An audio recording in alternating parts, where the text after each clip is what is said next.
kolela pona ekolote tolelipe mingi oyo ekomi ntango ya kotelema kolata kanda esantu kopamela ya kopamela kopapa ya kopapa kokata ya kokata.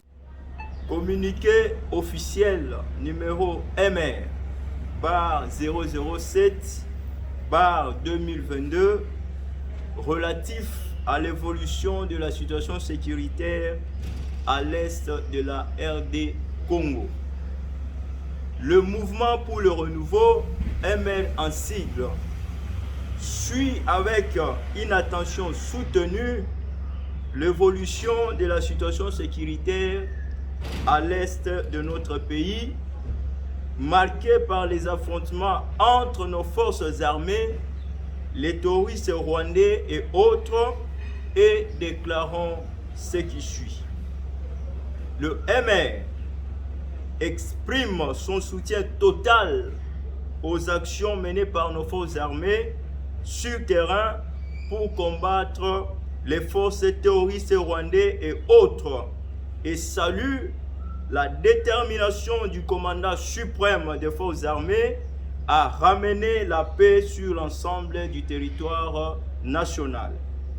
Le MR exhorte l'ensemble du peuple congolais à répondre positivement à l'appel de la mobilisation générale lancée par le chef de l'État.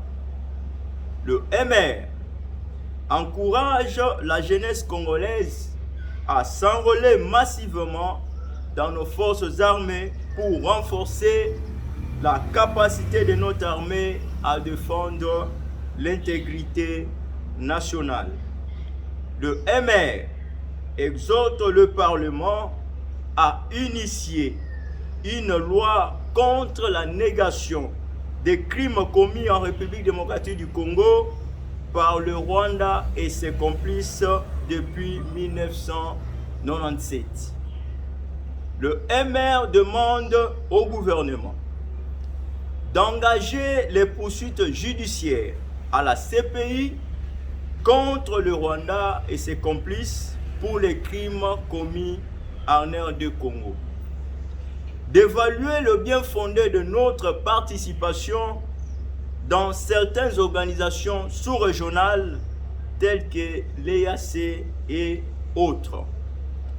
D'évaluer la nature de nos relations avec des pays tels que l'Ouganda, fortement soupçonnés de soutenir les terroristes rwandais dans leurs actions criminelles au Congo. Que le chef de l'État favorise un cadre de concertation inclusif à l'instar de la conférence nationale souveraine pour permettre à toutes les sensibilités, aussi bien au pays qu'à la diaspora, de contribuer utilement à la recherche de la paix par des discussions sincères qui vont dissiper tout malentendu et briser les barrières de la méfiance.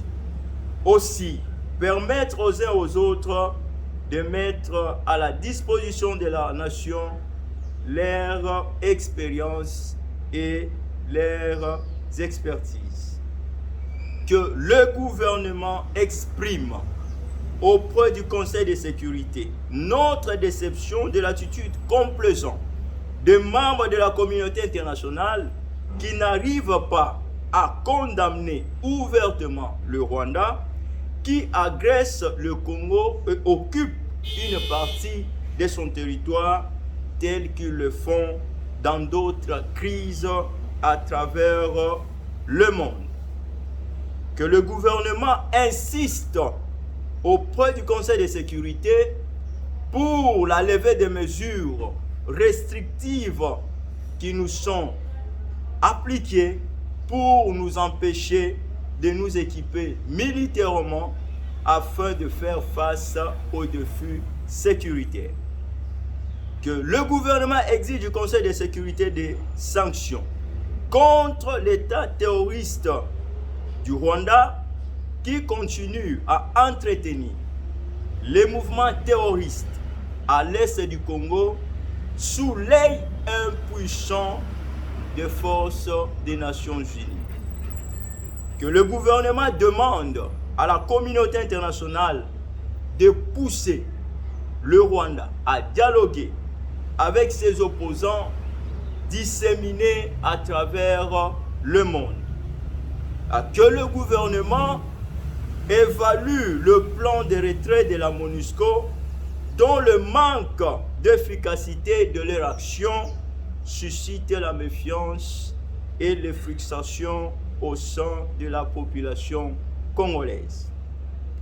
En ce moment crucial où le Congo est confronté à un vaste complot, nous exhortons tous les acteurs politiques et autres leaders d'opinion de taire leurs divergences pour les opposants disséminés à travers le monde. Que le gouvernement évalue le plan de retrait de la MONUSCO dont le manque d'efficacité de leur action suscite la méfiance et les frustrations au sein de la population congolaise.